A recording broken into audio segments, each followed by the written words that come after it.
Tu esi iluzionists? Ir šaubas. Redzēt šit? Skaties.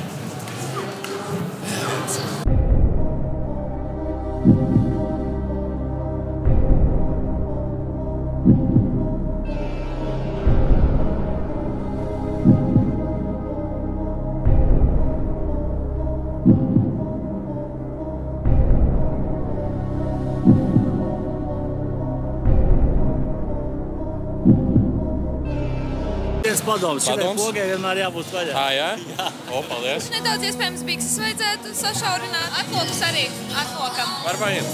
Jā, droši.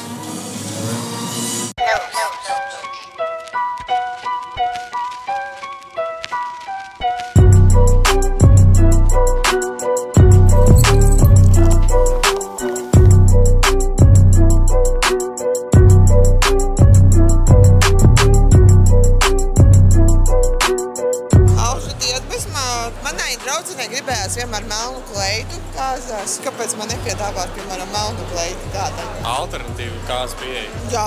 Kur ir visglamūrīgākā kāzu dizaineri? Es. Es neesmu dizaineri. To spāniski ir captions. Casado con des... Jā, precētu paši. Kāpsi limuzīnā ar mums. Davai. Ok. Damn.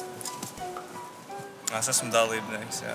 Es esmu Debro modelis. Tāda demonstrācija, ko varēja tikko vērot vēl. Uztraucies? Nē, ne pamaz. Viss kārtībā, tā ir ikdiena, tas ir darbs. Kā tu sauc? Juris. Rīgas svētku pirmā diena šodien mirdz zeltā, jo tiek godināti tie vairāk nekā 170 rīdznieki pāri, kuri kopā nodzīvojuši 50 gadus un šogad svin zelta kāzas. Iepatikās rokas skaistas. Ārni, ir jums vēl tās skaistās rokas? Jā. Skaistums. Sagaidīsiet zelta kāzas. Protams, tev tavā gadījumā. Man noteikti es sagaidīšu zelta kāzas. Kādas tavas domas par Andri Kiviču? Es domāju, ka viņš ir dziļi nelaimīgs cilvēks. Kas jūs esat?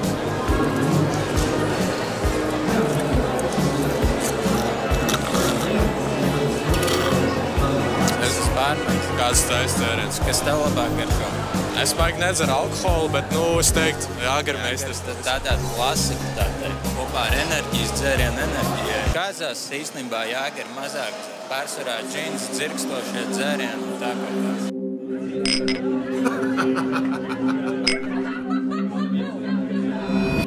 Andri, nāc runāt. Mums būs skojas. Kāda ir tava interesantākā Tinder pieredze bijusi? Man ir skumjas pieredzes Tinderī bijušas. Skumjas pieredzes, jā. Var pastāstīt? Ko tu stāstīji? Svaipa labi un nekas tālāk arī nenotiek. Es pētīju statistiku sakarā ar kāzām un ievēroju, ka 2011. gadā izšķīrās vairāk pāri nekā pēdējo 30 gadu laikā. Jā. Kāpēc tev liekas tieši 2011. gadā notika tas spaiks? Krīze varbūt tiešām bija tā, kad bija krīze. Es biju jauns.